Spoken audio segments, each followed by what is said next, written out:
दहकती दिल्ली पर अब सियासी पानी की बौछार। सीएम केजरीवाल के आवास के बाहर प्रदर्शनकारी छात्र छात्राओं पर वाटर कैनन का इस्तेमाल।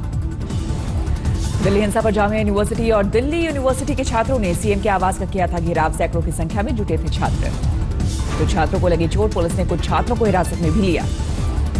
छात्रों ने सीएम आवास पर लगाया नारा, केजरीवाल बाहर आओ, हमसे बात करो।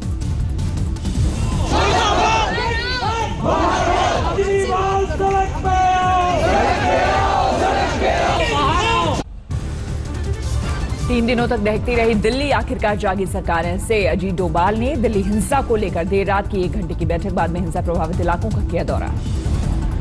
डोभाल रात 11 बजे सीलमपुर में डीसीपी ऑफिस पहुंचे। 12 बजे तक commissioner Amulya Patnaik, joint CP और डीसीपी के साथ की बैठक के बाद दौरे पर निकले एनएसए डोभाल के काफिले को देखकर कई जगहों पर लोगों ने किया शोर। जाफराबाद होते हुए अजीत डोभाल का काफिला कबीर नगर, सीलमपुर, मौजपुर, यमुना विहार और भजनपुरा पहुंचा। इस दौरान डोभाल ने ली पल पल की जानकारी। दिल्ली हिंसा पर गृह मंत्री अमित शाह ने की बैठक। उपराज्यपाल अनिल बैजल, सीएम अरविंद केजरीवाल और पुलिस कमिश्नर अमूल्य पटनायक रहे मौजूद। दिल्ली में शांति बहाली के लिए 1000 सशस्त्र सुरक्षा बल की हुई तैनाती। हिंसा पर काबू पाने के लिए पुलिस और विधायकों के बीच बढ़ाया गया तालमेल। नागरिकता कानून को लेकर दिल्ली में भड़की हिंसा में अब तक 13 लोगों की मौत।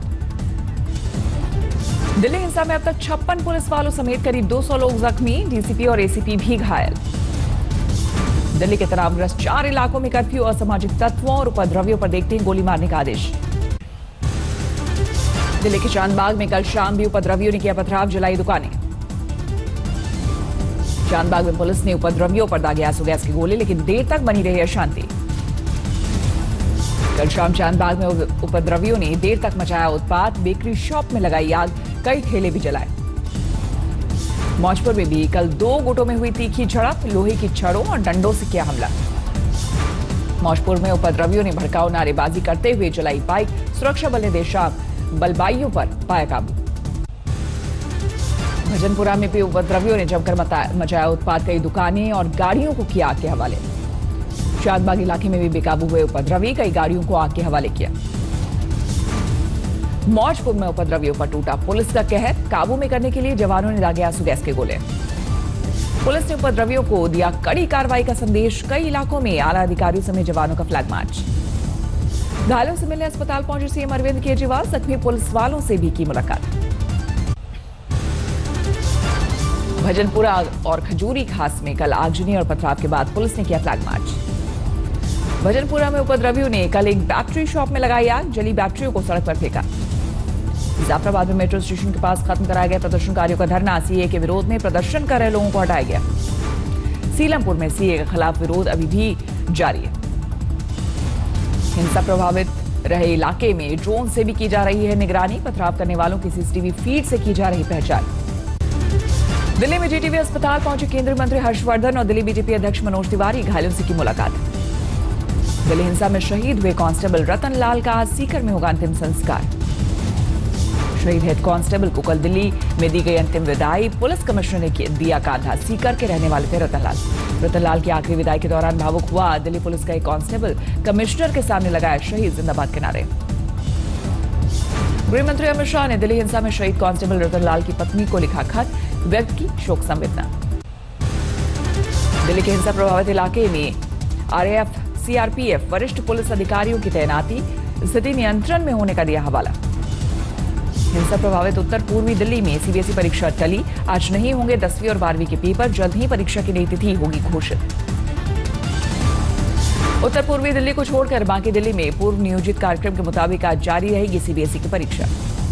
डिप्टी सीएम मनीष सिसोदिया ने दी जानकारी, हिंसा प्रभावित इलाके में आज भी स्कूल रहेंगे बंद। जेएनयू के छात्रों ने इंडिया गेट पर किया प्रदर्शन, दिल्ली हिंसा का उठाया मुद्दा। दिल्ली पुलिस ने आगजनी के मामले को लेकर 11 एफआईआर दर्ज की। नई दिल्ली सटी सीमा पर बढ़ती जा रही है सतर्कता, गाड़ियों की ली जा रही तलाशी। सील की गई दिल्ली से सटी यूपी की सीमा, ड्रोन और सीसीटीवी से रखी जा रही है नजर। यूपी हरियाणा में कई जगहों पर हाई अलर्ट, दिल्ली में बॉर्डर के करीब शराब की दुकानें बंद कराई गई। नोएडा, गाजियाबाद में धारा 144 लागू। दिल्ली हिंसा के बाद लखनऊ में अलर्ट, घंटा घर पर सीए के खिलाफ धरना दे रही महिलाओं की बढ़ाई गई सुरक्षा। दिल्ली में भड़की हिंसा से जुड़ी याचिका पर आज सुप्रीम कोर्ट में सुनवाई। पूर्व मुख्य सूचना आयुक्त वजाहत हबीबुल्ला और एक अन्य शख्स की याचिका। सुप्रीम कोर्ट में दाखिल याचिका में नागरिकता कानून को लेकर दिल्ली में भड़की हिंसा पर दोषियों के खिलाफ एफआईआर दर्ज करने की मांग। हबीबुल्ला और भीम आर्मी के मुखिया चंद्रशेखर के साथ बहादुर अब्बास नकवी ने सुप्रीम कोर्ट में एक और याचिका दी। याचिका में शाहीन बाग में डटे प्रदर्शनकारियों के लिए पर्याप्त सुरक्षा की मांग। सुप्रीम कोर्ट आज बीजेपी नेता नंद किशोर गर्ग और वकील अमित साहनी की याचिका पर सुनवाई करेगा। याचिका में शाहीन बाग में डटे प्रदर्शनकारियों को हटाने की मांग, बंद रास्ते का दिया हवाला। सुप्रीम कोर्ट आज शाहीन बाग भेजे गए 2 वार्ताकारों संजय हेगड़े और साधना रामचंद्रन की रिपोर्ट पर भी करेगी विचार। 5 दिनों की वार्ता के बाद सौंपी थी रिपोर्ट। दिल्ली हाई कोर्ट में भी आज दिल्ली में भड़की हिंसा में से जुड़ा मामला, हिंसा में शामिल लोगों पर एफआईआर दर्ज करने और उनकी गिरफ्तारी की मांग। मानवाधिकार कार्यकर्ता हर्ष मंडेर और फरहान नकवी ने दायर की है याचिका। हिंसा की जांच के लिए एसआईटी के गठन का और मृतकों के परिजनों के लिए मुआवजे की मांग। स्नेहा मुखर्जी की मांग, दिल्ली में हिंसा भड़काने के लिए नफरत भरे बयान देने वाले नेताओं पर हो कार्रवाई। दिल्ली हाईकोर्ट में दायर एक और याचिका में दिल्ली में सेना की तैनाती की मांग। वकील फजल अब्दाली और नबीला हसन ने अपनी याचिका में जाफराबाद में सीए के खिलाफ शांतिपूर्ण प्रदर्शन में करीब 500 लोगों के खलल डालने का लगाया आरोप। अलीगढ़ में तनाव बरकरार, भारी सुरक्षा के बीच काबू में है हालात। अलीगढ़ में एहतियातन आज भी इंटरनेट सेवा बंद, बुलंदशहर में हाई अलर्ट।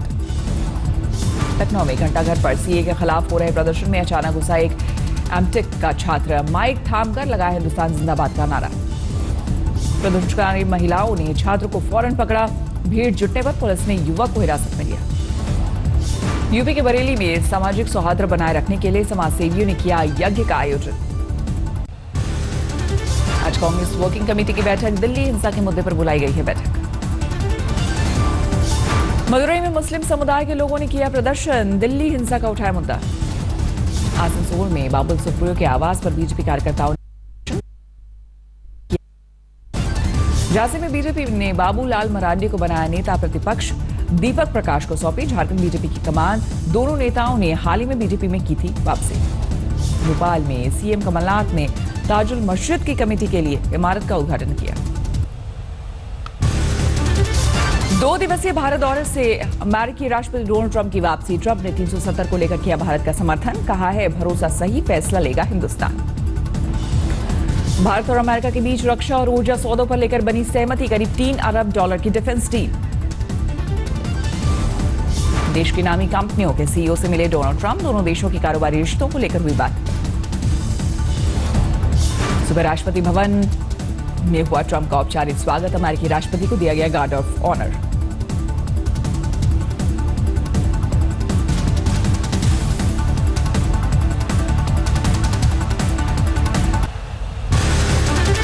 मुंबई में बीजेपी ने उठाया किसानों और महिलाओं की सुरक्षा का मुद्दा। आजाद मैदान में प्रदर्शन से जुड़े पूर्व सीएम फडणवीस। यूपी के बरेली में कांग्रेस ने उठाया किसानों का मुद्दा, योगी मोदी सरकार के खिलाफ किया प्रदर्शन। बागपत में घर के बाहर एक शख्स की गोली मारकर हत्या, अपराधी हुए फरार। आजमगढ़ में एक जिंदा शख्स को मरा घोषित कर हथियाई गई जमीन, डीएम ने फर्जीवाड़ी की जांच का दिया आदेश।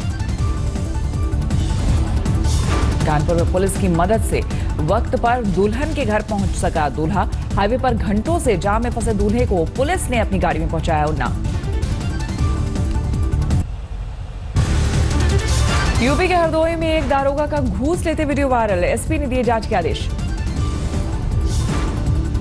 दशहरा से पहले हरदोई में जला 50 फीट का रावण, 100 साल से हो रहा है नुमाइश मेले का आयोजन। उड़ीसा के मलकानगिरी में हार्डकोर नक्सली ने किया सरेंडर, नक्सली पर 5 लाख का था इनाम। उत्तराखंड के विकासनगर में पूर्व ट्रांसपोर्ट कमिश्नर के बेटे ने मां को गोली मारकर मौत के घाट उतारा, बाद में किया आत्महत्या। झारखंड के लातेहार में नक्सलियों का तांडव, निर्माण कार्य में लगी मशीनों और ट्रकों को किया आग के हवाले। बैतूल में एक नाबालिग रेप पीड़िता ने आग लगाकर खुदकुशी की कोशिश की। सुसाइड नोट में लिखा आरोपियों का नाम, रेप के बाद दे रहे हैं धमकी। यूपी के सिद्धार्थनगर में मनरेगा के तहत हो कार्य में बाल मजदूरों को किया गया शामिल, सभी प्राथमिक और जूनियर हाई स्कूल के थे छात्र। अमरावती में एक स्कूल के बाथरूम में गर्म पानी से झुलसे 4 छात्र, एक की हालत गंभीर, अचानक वाटर टैप खुल जाने से हुआ हादसा। यूपी के लखीमपुर खीरी में सैकड़ों एकड़ गन्ने की फसल जली, हाईटेंशन वायर टूटकर गिरने से लगी आग। अमेरिका के डलास में हुए सड़क हादसे में हैदराबाद के 2 लोगों की मौत, हादसे में कुल 3 लोगों की गई जान। किसान को फायदा पहुंचाने के लिए सरकार ने लॉन्च किया ऐप, ज्यादा किसानों तक रकम पहुंचाने में होगा मदद। हर महीने 1 से ज्यादा होटल खोलेगा टाटा ग्रुप। इंडियन होटल के पास 100 शहरों में है 25,000 से ज्यादा कमरे। रियलमी ने भारत में लॉन्च किया अपना पहला 5G smartphone Realme X50 pro, 38,000 रुपए है कीमत। जेट ने किया एशिया में हवाई टिकट पर 50% छूट का ऐलान, 24 फरवरी से 29 फरवरी तक की जाने वाली बुकिंग पर डिस्काउंट। हायोनिक्स ने तय किया 2023 तक 1,000 करोड़ का टर्नओवर हासिल करने का टारगेट, 22% है कंपनी की सालाना विकास दर। वेलिंगटन टेस्ट में हार के बाद कप्तान कोहली की सलाह, कहा रक्षात्मक खेल से नहीं होगा फायदा, बल्लेबाजों को खेलने होंगे शॉट। भारतीय कप्तान ने टेस्ट क्रिकेट के मानसिक पहलू पर दिया जोर, कहा बल्लेबाजी की तकनीकी बारीकियों से ज्यादा अहम होती है सोच। बांग्लादेश में होने वाली T20 टूर्नामेंट के लिए एशिया 11 की टीम में हो सकते हैं कोहली, धवन, राहुल, पंत और यादव को भी मिलेगा मौका। बंगबंधु स्टेडियम में होगा एशिया 11 और वर्ल्ड 11 के बीच मुकाबला। 18 से 22 मार्च के बीच होंगे 3 T20 मैच। 2 मार्च से IPL की ट्रेनिंग शुरू करेंगे महेंद्र सिंह धोनी। टीम इंडिया के पूर्व कप्तान ने वर्ल्ड कप सेमीफाइनल के बाद नहीं खेली कोई मैच। पिछले 24 घंटे में चीन में कोरोना वायरस ने ली 71 लोगों की जान, 2,663 पर पहुंचा मौत का आंकड़ा। दक्षिण कोरिया में लगातार बढ़ रही है कोरोना वायरस के मरीजों की तादाद, 24 घंटे में 60 की पुष्टि, 893 पर पहुंचा आंकड़ा। कोरोना वायरस की दहशत के बीच चीन में लगी पाबंदियों में राहत, फिर से सैलानियों के लिए खोला गया होकोकू वाटरफॉल। कैलिफोर्निया के चाइना टाउन पहुंची अमेरिकी संसद के speaker Nancy Pelosi, corona virus को लेकर लोगों को दिलाया भरोसा। उत्तर पश्चिम सीरिया में विद्रोहियों के आग।